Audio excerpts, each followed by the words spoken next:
খেলা জমে গেল, একদম জমে ক্ষীর হয়ে গেছে, একদম ক্ষীর। আসলে খেলার জন্য তো দুইটা দল লাগে, তাই না? একা একা তো আর খেলা যায় না। এখন ক্লিয়ার আমাদের কাছে, বাংলাদেশের দুইটা দল খেলতে যাচ্ছে।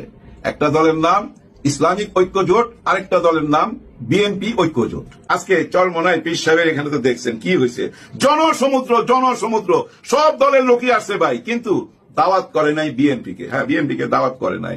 এখানে হিন্দু, বৌদ্ধ, খ্রিস্টান অনেককেই দাওয়াত করছে, কিন্তু বিএনপি কে দাওয়াত করে নাই। ওনারা দাবি করছে আমরা সবাই ফ্যাসিবাদ বিরোধী ঐক্য জোট করলাম আজকে থেকে, মানে ফ্যাসিবাদের বিরুদ্ধে যারা ছিল তাদের একটা ঐক্য জোট হয়েছে।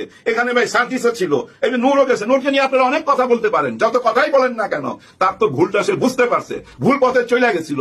উনি তো দেখতে পাইছে ভিতরে ঢুইকা, উনি তো একদম ভিতরে ঢুইকা গেছিল বিএনপির ভিতর থেকে, আবার ফেরত আইসা সমস্ত গোমর ফাঁস করে দিছে।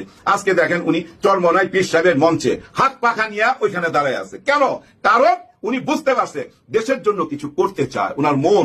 তেমনি ভাবে ভাই আমাদের জনগণের ভিতরেও কিন্তু একটা চেঞ্জ আসছে। দেখেন, সত্যি কথা বলতে কি জানেন, ফ্যাসিবাদ বিরোধী আন্দোলনের সাথে বিএনপি সবচেয়ে বেশি জড়িত। বিএনপি তো থাকার কথা আজকে ওইখানে, কারণ ওইটা তো ফ্যাসিবাদ বিরোধী ঐক্য জোট। হ্যাঁ, ওনারা ঘোষণা দিচ্ছেন ফ্যাসিবাদ বিরোধী ঐক্য জোট ওনারা, অথচ বিএনপি নাই, কারণ ভুল রাজনীতির কারণে। ভাই ব্রাদার, আমরা সঠিক পথে আছি। আমি সবসময় বলতাম না যে সঠিক পথে আছি? আজকে তো দেখলেন চরমোনাই পীর সাহেবের ডাকে